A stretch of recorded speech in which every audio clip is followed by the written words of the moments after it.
Welcome to the Talonbooks Fall 2023 launch, everybody.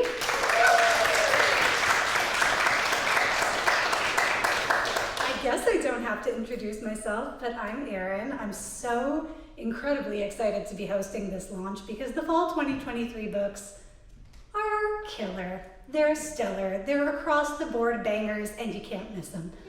So we're going to start off. Our lives in Vancouver take place on the unceded territory of the Squamish, Musqueam, and Tsleil-Waututh people. And whatever your personal relationship to that space is, I hope it stays in your considerations tonight and in all our time here on this space. Whether this is your territory, whether you are a settler, whatever your relationship is, I hope that stays in your mind. Some other housekeeping things before we absolutely get started with some poetry, with some literature, with some vignettes. There are washrooms, because humans sometimes need washrooms. These washrooms are accessible. These washrooms are universal, and these washrooms are on this floor if you need to find them. They're like that way. Like if you make a U, you'll be led right to them. Okay, I think that's more or less it. Have you all visited Kim from the Paper Hound at the table out there?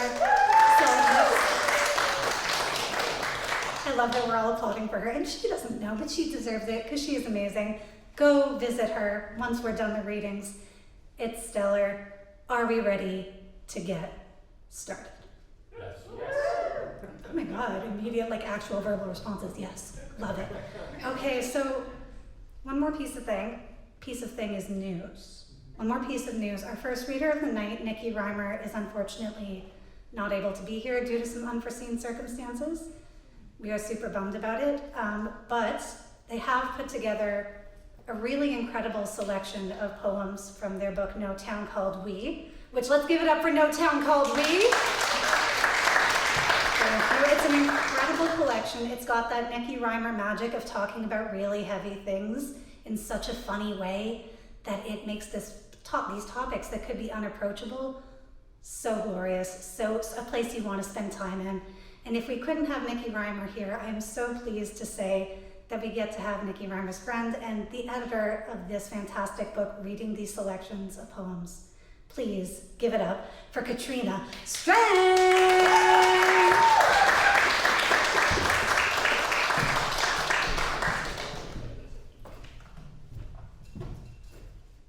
Hey, I'm so sorry Nikki can't be here. Nikki, if you're watching, we love you. I'm going to read a selection that Nikki chose. We wonder if I will ever manage to write a poem about heat death. Sparring kangaroos were dancing. Rainjoy, we said. That's fighting, said the scientist. Old photo. Koalas in renal failure, foregoing their fear to lap water from the road, were deemed cute. No, said the scientist, not cute.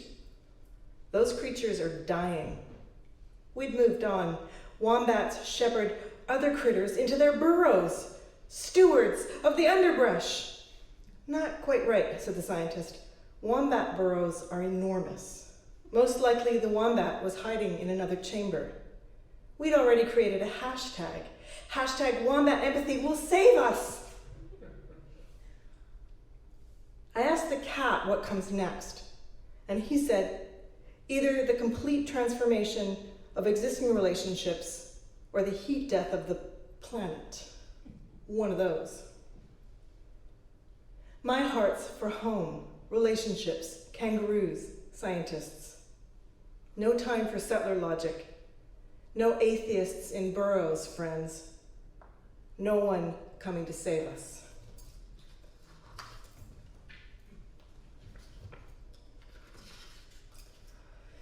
Do you remember when it was 2007 and nothing hurt / everyone we loved yet alive? It's quarantine day, whatever. We've descended into lawless anarchy. Plates have been broken. Some say we deserved it. We want to watch the video of the golden retriever ripping his friend's newspaper to shreds over and over, like bro saying, Our neighbors ring the 7 o'clock healthcare worker appreciation cowbell. We wonder how many voted in the tin pot ideologues. Let's bang pots for nurses, sure, but show me the way to the machine that kills fascists. Good night, Capital. Bed down for winter in the dawn of the new Detroit. Been years since we had a good hospital fire sale. I yawn ferocity on the plane. Are the rents high? Someone asks. We don't know that man, but I call his cat Baby. I drink tea up and down the cafes of Plateau Montréal. Where I'm from, we'd call that mountain a bluff. Don't call me. In Baltimore, a man said, hey, I like your style, I like your hair, baby. In Montreal, we become Madame. In-flight Wi-Fi, the best excuse to be our worst selves. No town called forbearance. What year did anxiety stop being sexy? Do you like my style, baby? Do you like our hair? That winter, lymph glands swell to threaten mutiny. Who's dying to get fired? Donate our pensions to oil, job funding to gas. It's winter, again. We're in mourning, again. Just tuck me into this nest of pillows and leave we here. We'll either thaw out in the winter or... No town called solidarity. We push forward, we pull through. We carve out enough time to write the words, here in the libertarian post-century, nothing matters if it's not scalable. At breakfast with coffee, I watched steady ice drip from the eaves troughs, gig work delivery drivers stop and go, 14s try and fail to jumpstart their car. On the balcony, the cat takes notes for his next manifesto. Let me be the first to post, thanks, we hate it, on our tombstones. Being good at my job is a sick game we play with myself. June 2022. Pollen covers everything, like a climate change murder scene. Yellow handprint on the hand-me-down Dodge. The cat, dragging his leash around the yard, is no metaphor for self-imposed limitations. I'm trying to get at a definition of responsibility. I am trying to evict the cop in my head. I'm trying to arrest the landlord in my brain. So what? Dear scientists, I'm still sorry for the narrative bent of my recent writings / don't know how to make these layers of trauma into art. I hate narrative! The Anthropocene howls. The fucking moon is full, and yesterday the cat sunk one of his claws full deep to the bone of the scientist's pointer finger. So what? The wound formed a white moon ringed in purple. Here is the home of our poetics of the plaintive. So what? It's a pollen-bitten pandemic dawn tinged with the deep regret of spring. So what? Jesus wept. The other cat pissed all over our shoes twice today. So what? We collected the father-in-law's things from the hospital. 2 pillows, pajamas, his shaving kit. His duffel bag a burden against my hip, my right shoulder seizing from the weight on the sweaty walk home. What is a man's final mass at death? At the end, we are collections of objects to own and throw out and pass / on. So what? The neighbors aren't allowed in the house. No hugging. This antiseptic mourning must not be spoken aloud. So what? His shaving kit, the cat piss, flowers in the garage, the goddamn silver moon. I'm writing this from a windswept prairie town, population 3,780. So what? So what? So what? Regress or be destroyed. It is 1:11 a.m. and we are tweeting about carbs. We have been baking bread and sharing pictures of potatoes. Someone is always talking about yeast. Who also rises? Someone else already claims the irrelevance of bread in 2020 because death cult capitalism must always name activities passé that hit mainstream uprising. The capitalist engine needs us to fear our own obsolescence in the identification of that which is over. Don't love the thing you embraced yesterday. This is how we are kept trapped in an endless consumptive cycle, eternally chasing the new. Marx told us, man. He fucking warned us, bro. Could the same be said for poetry? Where we once had a seat at the table of discourse, we no longer know the terms of reference. This is what is known as the process of elimination. Our poetry elders have begun to die. Was this what we had planned for our one wild and precious life? I don't want this anxiety of fading influence. Don't want this culture that paves over our many genealogies. I want to sit at the table of the elders. I want to set a place for communal discourse. Let me be the socially distant potato you want to sit beside when next we are allowed to break bread. It is 1:11 a.m. and we are mouthing tender creations for tomorrow's feast. Heart hunger made fashion. Touch down in the death space. I celebrate myself. I glutton we. Sleep is not the torture or the brainworms screaming. While Reykjavik burns, I organize we. A cat for every ailment and two for grief and rage. I clothe myself. I embalm we. True horror lies in having any kind of body at all. I feed myself. I succor we. Don't be sad about the cultural memory span. It's not for we. When in Claire's home, the doves annoy. When I am gone, we miss their keening. I feed myself. I solace we. I'm sorry. I feel myself. I solace we. Nikki Reimer, everybody.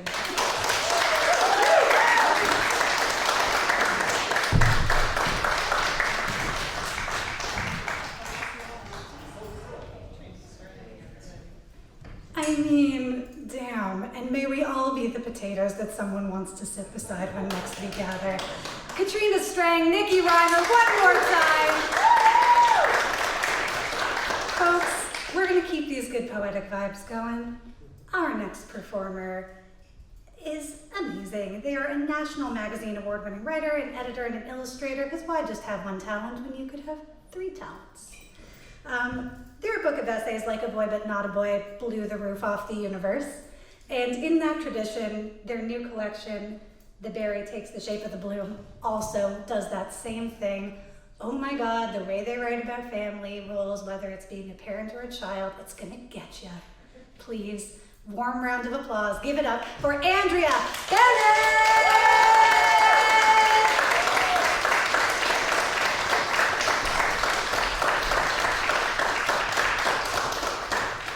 How much that felt like being ushered onto the ice when I played hockey as a child. I just like how I have to live up to your description of the book.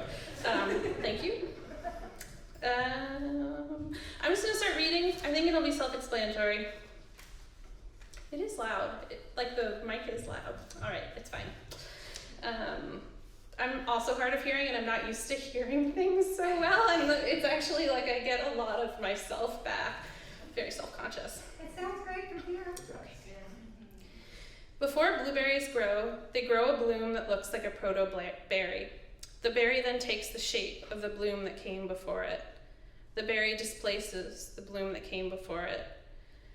When people say that mothers and daughters have complicated relationships, what they mean is that the daughter is the blueberry and the mother is the bloom who came before it. My mother bloomed, and then I was a wave, or a skateboard, or a foraging deer.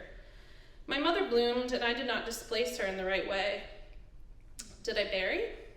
You can say that what you want is to hold a space that isn't fixed. You can say that's what you want, but someone is always there to tell you that the bloom is what comes before the berry.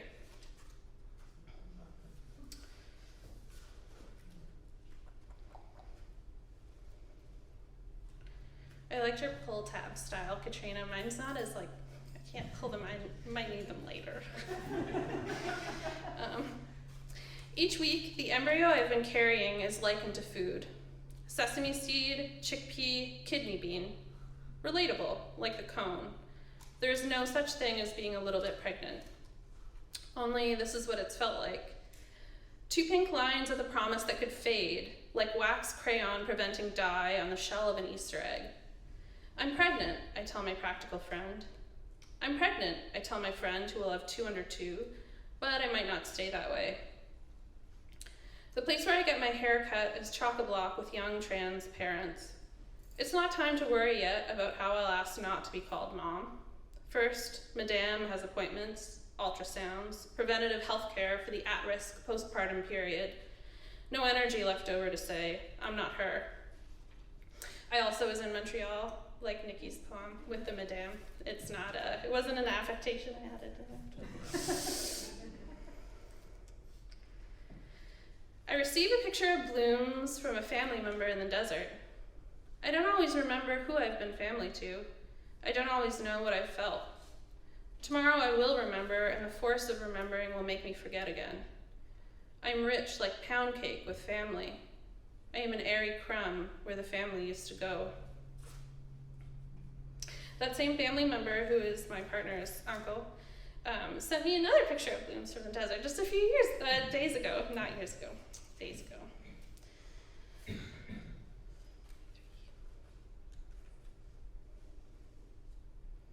I'm sending him my lentil loaf recipe in response. I think the blooms are better. In the fall, I do not know how to ask for what I want because I do not know what I want. The baby measuring produce has diverged paths. My belly has grown too big for biking. I am standing on the ledge of a cataract of tears that will not come. I say, I can't do this. I feel the baby kick, punch. The cat lets me hug her. Too far and too soon. What if it's always like this? A tearless cataract is just a cliff. A cabbage could be big or small. No one can think about a coconut without seeing it shatter.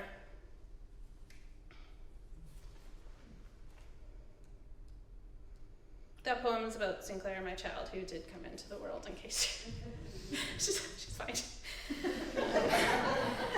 I just had a really intense antenatal depression. Oh boy, so I wrote a lot of poems about it.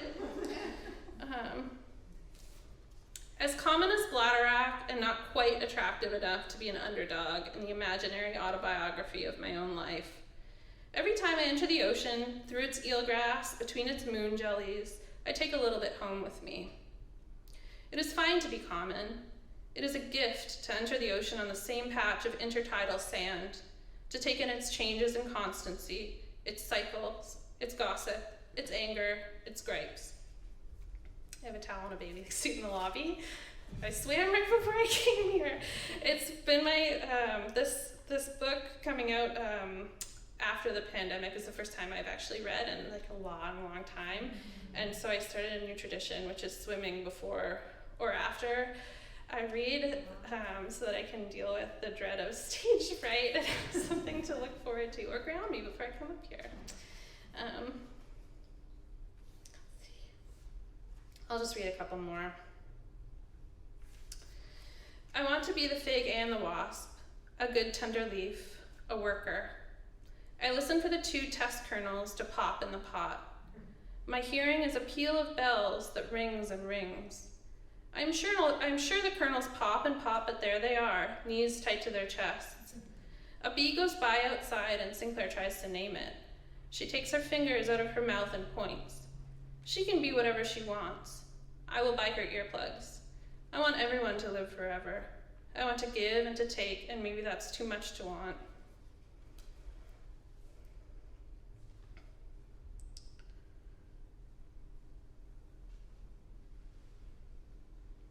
Oh, yeah. I'll read this last one because it's a long one about my hometown. which I went to read in, which was weird. A girl's pants come alive with static on the plastic slide. Across the street, someone has driven off the road, onto the sidewalk, halfway through a boxwood hedge. Down the street, the arena, it stands ringing a small patch of ice. Down another street, my friend's favorite breakfast place. Across from there, my doctor's office. My doctor had 6 kids, and the youngest had childhood depression too, she said, pointing at a family picture taken at Sears. Nearby was our middle school, which later became loft apartments. Looming over it, train tracks and a rocky point we called the Peak, as if the world had only one. We were picking the static girl up from camp, my friend and I. It was the year someone took the L off community pool. Maybe a year my friend, I knew the people who did that. Well, I found it later. Maybe a year my friend was groped in passing, or maybe a year I was, or both. In middle school, my best friend's cousin reduced the French teacher to tears, and now someone touches their hands to the refurbished wood on their windowsill. People visited our town on the weekends because there was a natural food store whose name recalled biblical plenty. Archways into the alley where the horses used to be kept, a bookseller who rescued orphaned raccoons, waterfalls off this road and that. Down that street, I got called one name for the wrong gender and then another in a frosty burst at my feet. Another time I was still the wrong gender, but a man slowed his car down and told me all the things he'd do to make my wrong body his. A neighbor said, hop in, but I wanted to walk. The neighbor said, I won't bite. My friend and I were picking up the static girl from camp, and maybe it was a day where nothing went wrong, and we ran through a sprinkler and spooned melon from its skin, walked her dog, got only into a safe kind of trouble. Thanks.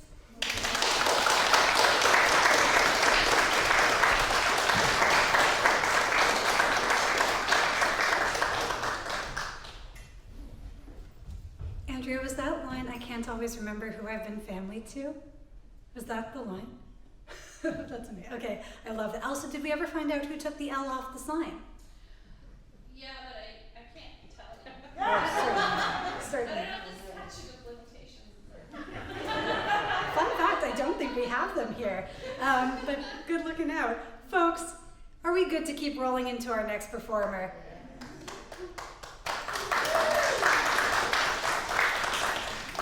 Okay, because I am so incredibly excited to introduce our next performer.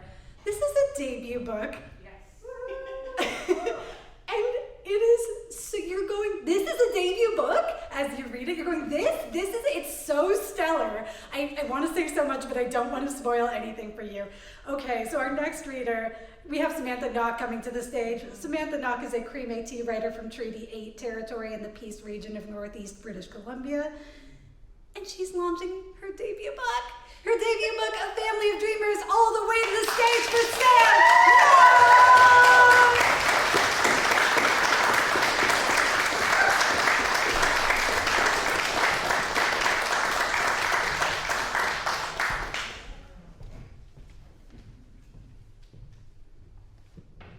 That was a long walk. Tansi Sam Nitsika-san Dawson Creek Otsinia Magamafa Misagirawak Otsinianin Kananaska Bintanawa Musqueam-eski Squamish-eski Igwa Setuthaski Kananasko Bintanawa Kakiao. So hi, my name is Sam. I grew up in Treaty 8 territory in Northeast BC in the BC Peace region. If anyone's familiar with that area. But my family comes from Alacross or Sigitawak in Northwest Saskatchewan. And I have been living on unceded Musqueam, Squamish, and Tsleil-Waututh territories now for 13 years, which is wild, and I'm very grateful to be here. I was visiting everyone's favorite archive of pictures, Facebook, the other day, and I saw one of those like Vancouver from the past photos, and it was a picture of the Granville Strip, and it was just covered with these old red cedar trees, and it was just full of them. And coming here today, I was thinking about that, about how so much had to end for us to be here, and there's so many new beginnings, and it just really grounded me in just thinking about that all and the uncomfortableness of it as well. How's everyone doing? You could hear a pin drop in here. Is everyone breathing? Everyone good? Okay. I am going to start with a poem that's not mine, which is kind of funny for, launching one of your debut book of poetry. But I want to share a poem from Rita Bouvier's book, Pyatt. Rita Bouvier is a Métis poet from Alacrosse, and I've been in love with her poetry for a long time, and I was asking my mom about her because Bouvier is one of our family names. And I was like, Mom, do you know who Rita Bouvier is? And she's like, that's my cousin. And I was like, so everyone needs to stop right now. And I borrow a couple lines from her poem, I Say I Am, in the beginning of my book, because I think it just centers that. And one thing I really am thinking about going through this whole process of launching a book, which feels surreal. I still don't know how to interact with it really. It's kind of just like, hey, that my work and I wouldn't be here without a wonderful constellation of people who have influenced me, guided me, supported me, and it's just very, I don't know, nice to think about being in a constellation of people. But yeah, so I want to open with a poem from Rita Bouvier. I Say I Am. It's also funny to read about someone else's family and you're like, hey, that's my family. My grandfather is flashing brilliance against a dark sky. My grandmother is the calm forgiving after the storm. My aunt is a birch basket, she catches all. My grandfather says I am an angel sent by St. Peter to guide him when he loses his way. My grandmother says I am Gemotat Sit, the one who lives under hiding secrets. My auntie says I am a daughter for all. I say I am all these things and much more. All right. I've been noticing this every time I read that for my job, I facilitate and I have to fight the urge to facilitate the audience. So please know that's what I'm doing right now. I also think some of my family is watching the live stream and they haven't got their copies of my book in the mail yet because I've been really bad at sending them out because I hate going to the post office. And one thing that I'm like stressing about sending this book to my family is that I'm like, look, you're gonna read things, okay? These poems are from my 20s. I was a shit show in my 20s. Who wasn't? Right? Come on, everybody. Who wasn't? Thank you. Yeah, hey Dad, it's all good. I don't really leave the house now anymore. No, it's okay, I like it. I do it by choice. This first poem I'm going to read from my book, A Family of Dreamers, is called Letting Go. The act of letting go comes in 3 parts with an epilogue and a prologue. The prologue is simple and not simple at all. The prologue is stories that aren't my stories to tell. It's a half-breed baby girl born during Kisi Pisim, the cold moon. My dad tells me my first words were, "What's that?" Part 1 is an act of seeing and unseeing the same thing over and over. Over and over, I remember images of northern prairie fields of canola driving from Dawson to Poos. Remember teen years and late nights, remember sneaking out to parties, remember smoking my first cigarette, mouth moving to hand instead of hand moving to mouth. Over and over, mixed with memories of grandma showing me Johnny jump-ups in her yard, small, purple, and stubborn. Over and over, remember pulling chickweed from her flower beds. Over and over, remember how it felt to dip my small child hands in red Peace Country clay. Over and over, remember Grandpa skinning marten from the trap line. Over and over, making the promise that I would learn to set snares. Grief, like guilt, it comes over and over. Part 2 is a never-ending movie with jump cuts, the optics of me wearing my dad's ties and shirts in middle school, short black hair and eyeliner to the top of my cheeks, 1 foot in the river and 1 foot on the road.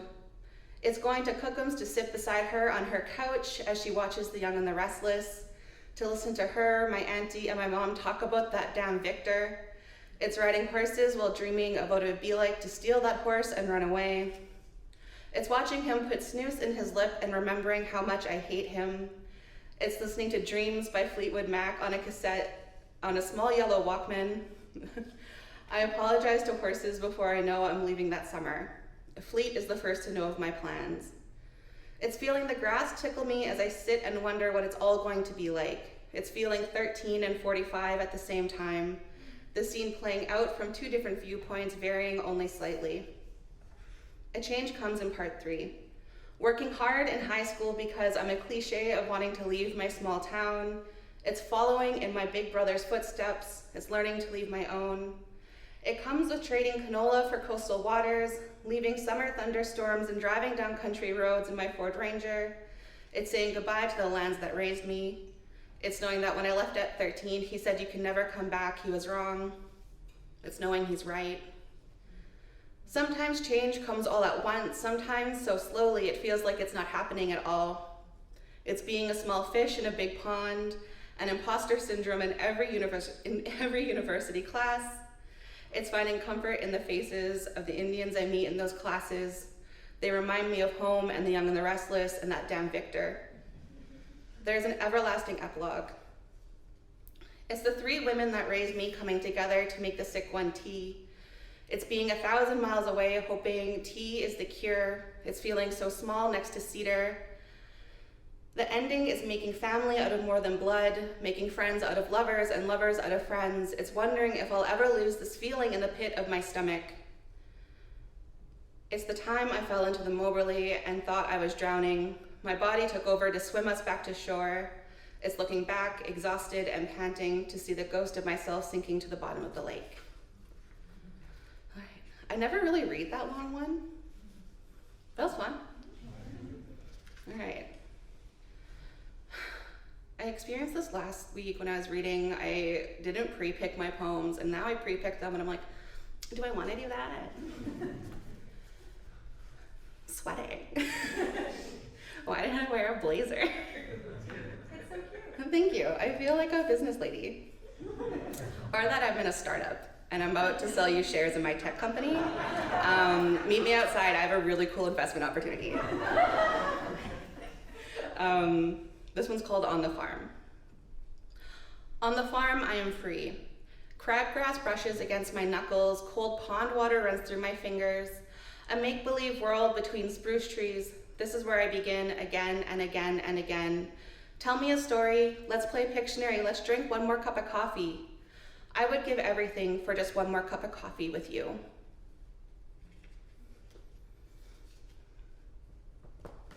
Yeah. I feel like I'm rattling these off like an auctioneer. I will sell you a cow. I'm from the country, I can find you one. Grandpa on the farm. I have no idea if my grandpa's watching this. This is like Big Brother, but it's my grandpa. Grandpa's hands are rough from farm work, fingers calloused from making truck springs all day. He runs his bent fingers over the back of his old bay saddle horse and says, one summer we'll go riding. I promised him I will, and maybe it won't happen, but the promise of a promise is enough for the both of us. We walk through the bush, spending most of our time in silence, teaching me that sometimes conversations aren't about talking. He points out where young bull moose scratch the velvet off their antlers, tells me how to find my way home if I'm ever lost in the woods, tells me what berries to eat. He says that nightshade is poisonous. Every night after dinner, Grandpa gets up from the table, puts on his cowboy hat and plaid jacket, slips on his boots without saying a word, and walks out the door. He comes back to watch Jeopardy and answers every question right, drinks his last cup of coffee, catches the news, and goes to bed. When I was a kid, I took it upon myself to raise tadpoles in the little pond out the front of my grandparents' house. It's Sam's pond. One hot summer, the pond dried up and the tadpoles were drying up too. Bucket by bucket, we carried them to his rain barrel. My dad and him knew they weren't going to make it, and between the tears, I did too. But he helped me carry dead tadpoles to fresh water anyway. So, if everyone could go around the room and tell me what your internal battery is at. Right, I just have a couple more to share with you. This one's called Standards. I'm sick of writing poems about my body for you, hoping that if I compare my breasts to rolling hills and my hips to curvy rivers, you will see in me the land I come from. I've lost my way trying to find a place inside beautiful for you. I weave together lines of poetry so I can wrap myself in your existence, but the spirit held in the soft body of my homeland, and the soft homeland of my body speaks to me in dreams. My girl, you're the lake and the shore and the sunlight on a quiet afternoon. You are part of a whole sent here to be delicately human. All right, this is my last one. Cool.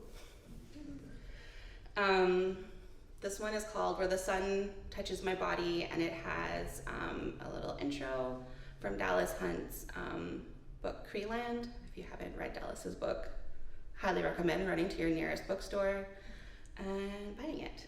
And it says, I dream that the sun is my fat-bodied kid. As the sun meets the horizon at the break of dawn, I wonder if he notices the moment before he touches the land. The juncture between two moments makes forgetting an act of remembering. What do you call dreams that feel like memories? I long to be longed for, or at least told that I am. The space between dream and reality is a lonely buffer zone, yet I exist there persistently. My dream world forms in the middle of my waking day. While there, I turn sternums into gardens to grow all my plants, uproot my favorite parts to see if there are bits of me growing in the soil, like lifting up rocks to uncover crabs on the beach, like disturbing a house to find a home. I exist in the moment between the sun's decision to set and his goodbye. Thank you all so much.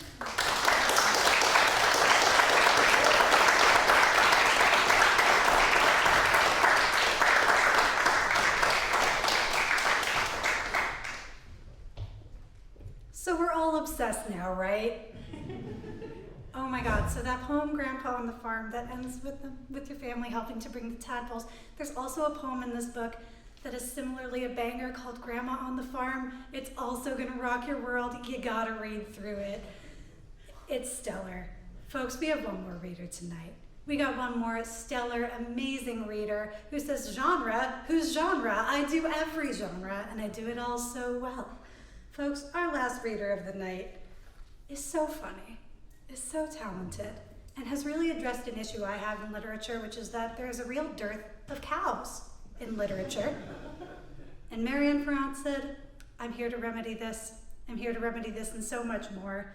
So this work, Jigsaw, written in these like little nonfiction micro pieces, they're so stellar, they're so sumptuous, they're philosophical, they're funny. You're gonna hear them right now. So one more time this evening, give it up for Marianne Farrant!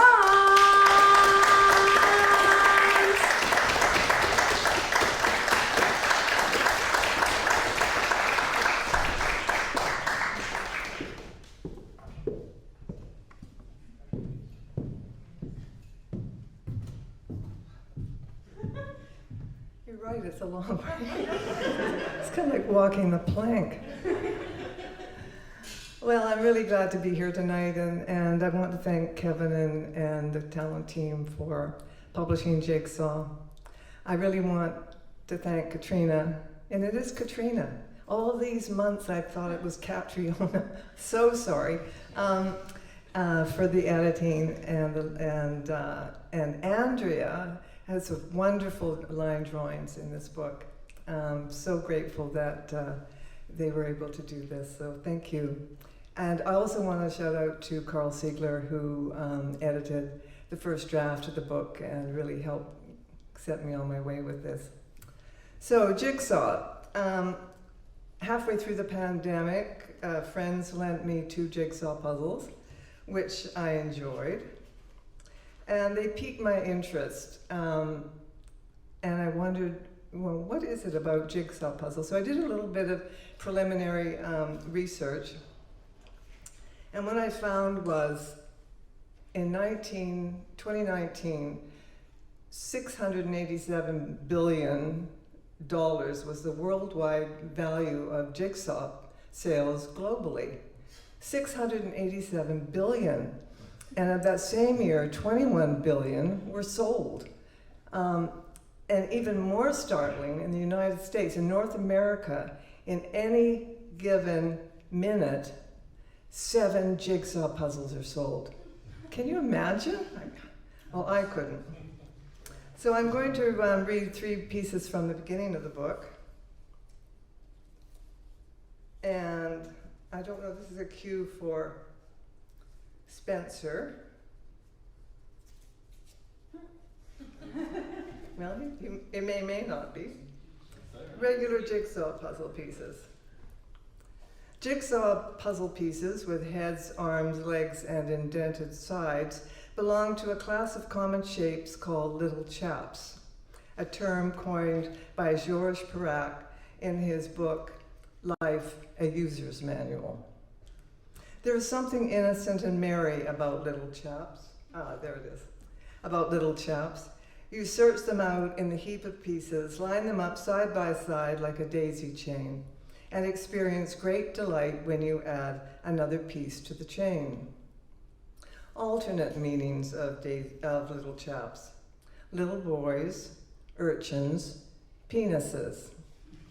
Note the lower space in the little chap where the penis should go.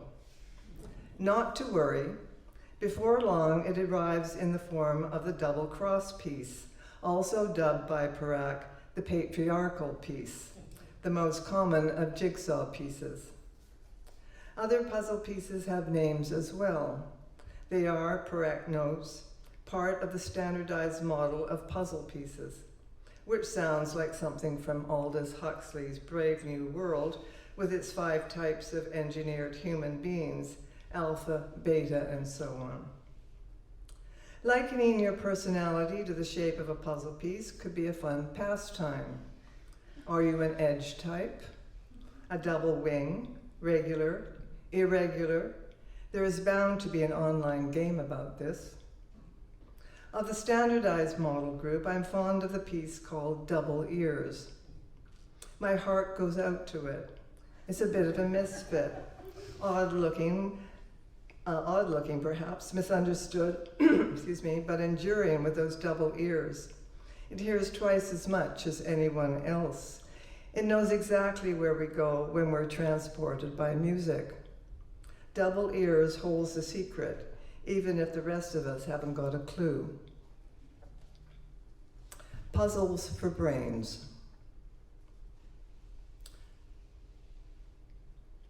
This is a picture of the jigsaw puzzle my husband Terry and I are currently working on. 4 ducks and a swan. The cardboard pieces are heaped on the old blue card table.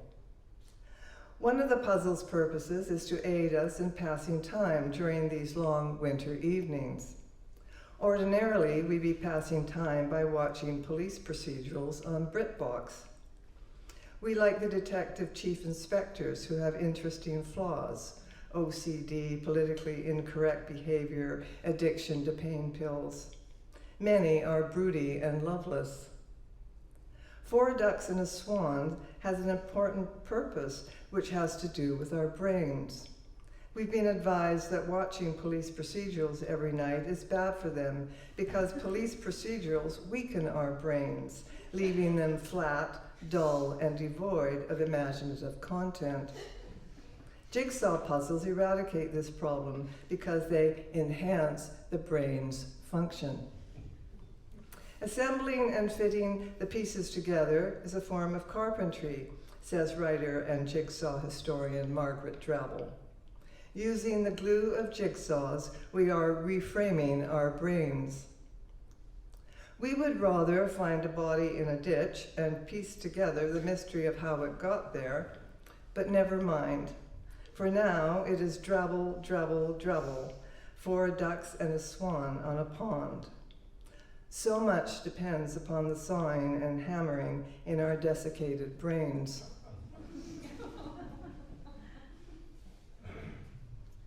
Notes on the biscuit puzzle. A jigsaw puzzle awaiting my attention has the image of a stomach full of intact biscuits as the picture on the box. The entire digestive tract is shown. I hesitate beginning. I make notes. A biscuit is a thin, flat, edible disc typically associated with the British. It is as stiff as an upper lip. You must suck on it to extract any flavor. Also described as flat, beige, round, or square, a biscuit is first baked and then left to dry out and harden, sometimes for years. A cookie, on the other hand, is a biscuit that's become bloated, soft, though sometimes crunchy, as if it has lost control of its biscuit self and is now an embarrassment to its cousins. Mostly what we eat in Canada are cookies. Because of this, we are frequently seen as a somewhat spineless, though harmless people. Biscuit is also the name of a flat piece of wood used to join two planks together. This is a technical description of the biscuit I was given as a child at my friend Rhonda's house. As a treat, her mother would serve us milk that she dyed blue using food coloring. Early on, you learn unsettling things about people. The crux of the biscuit, said Frank Zappa, is, if it entertains you, fine. If it doesn't, then blow it out your ass. Even a 7-year-old can understand this sentiment. While there are hundreds of different kinds of cookies, a date square is a filled cookie, there are fewer versions of the standard British biscuit. A shortbread, perhaps, an oat cake. Both, though, retain the signature quality of having to suck on them to retrieve flavor, though usually there is no flavor. Teething biscuits offered to babies may count as a variation on the standard biscuit, but their value resides more in placating tears than in giving pleasure.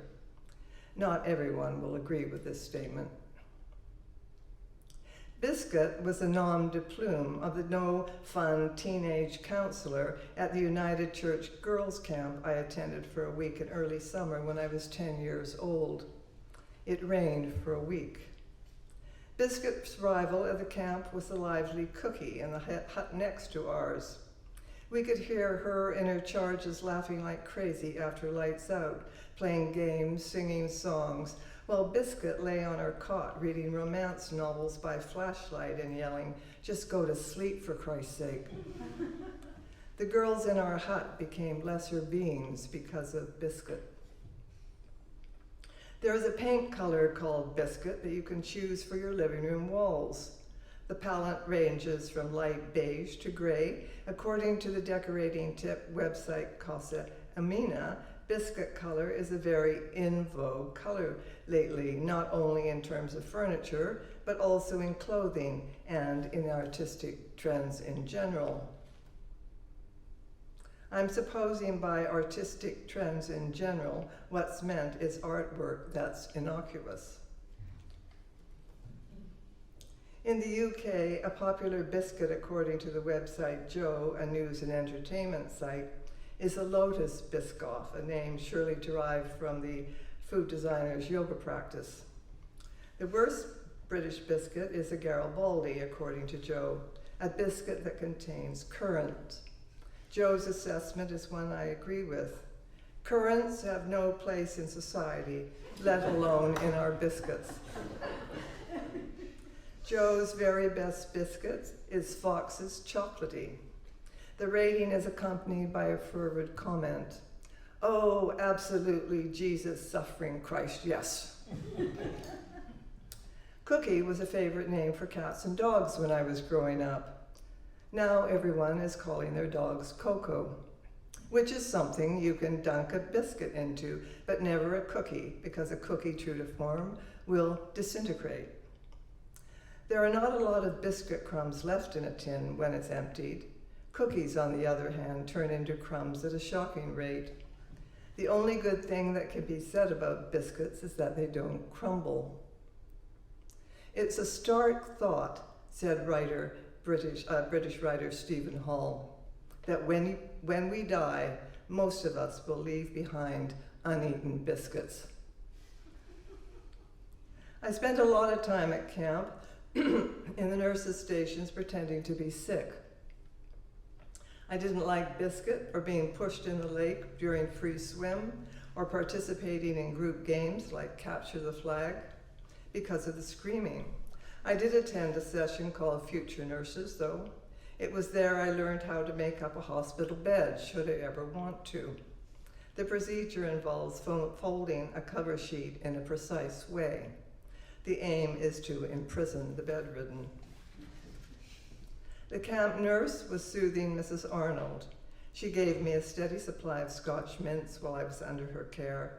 Scotch mints, unlike biscuits, are a pleasure to suck.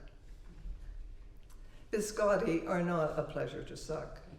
These are the elongated biscuits of Italian origin, coated with chocolate in North America to make them palatable. A North American biscotti is a cookie in hiding because once wet, it will partially dissolve. But even though it is softened by dunking, you must still suck on it vigorously to retrieve any taste. As for eating biscotti dry, what is required is gnawing. Biscotti were used by Christopher Columbus on the ocean voyage to invade America. He needed a food source for his crew that could resist moisture and mold.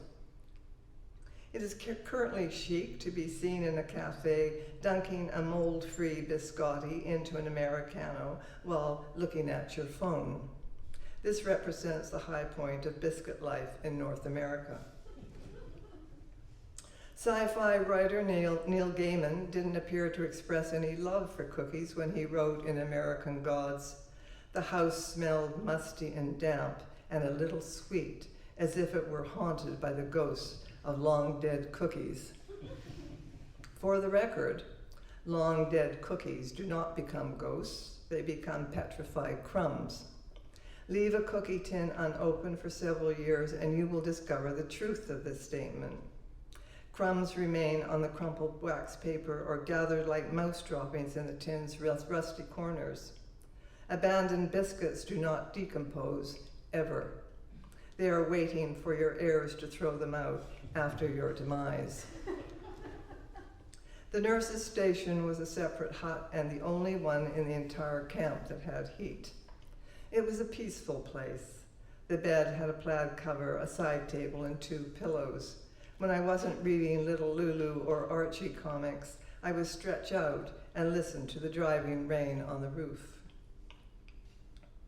On the day before coming home, I attended a mandatory craft session in which we had to make a biblical sentence out of alphabet macaroni, then glue it onto a round piece of shellacked wood. Our efforts were to be gifts for our parents when we returned home. I chose the shortest sentence on the list we were given. God is love. My project looked like a decorated biscuit. My father, an unbeliever as he called himself, looked aghast when I gave it to him. What had he done by sending me to a church camp? Nothing other than providing me with a lifelong hatred of crafts. Biscuits are a form of roughage, possibly useful for moving the bowels, as demonstrated in the painting behind me, which is also the puzzle I have been making notes about. It has 500 pieces and a name, Biscuit Basket, which almost certainly refers to the content of the stomach. Notice the biscuits are whole, a testimony to the fact that not even gastric juices can dissolve them.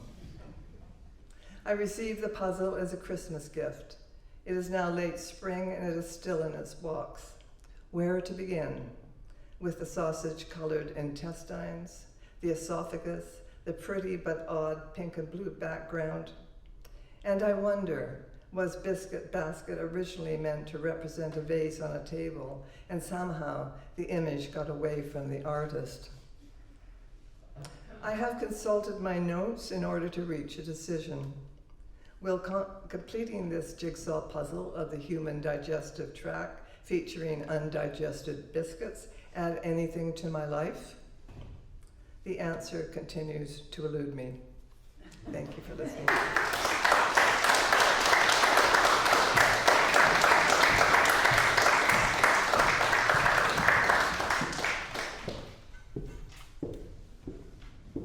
You heard it here first. Currents have no place in society.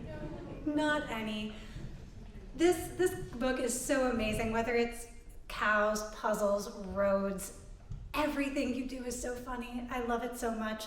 Folks, thank you for attending. Let's give one more round of applause to all of our readers and writers for Catriona, Strang, Nikki Reimer,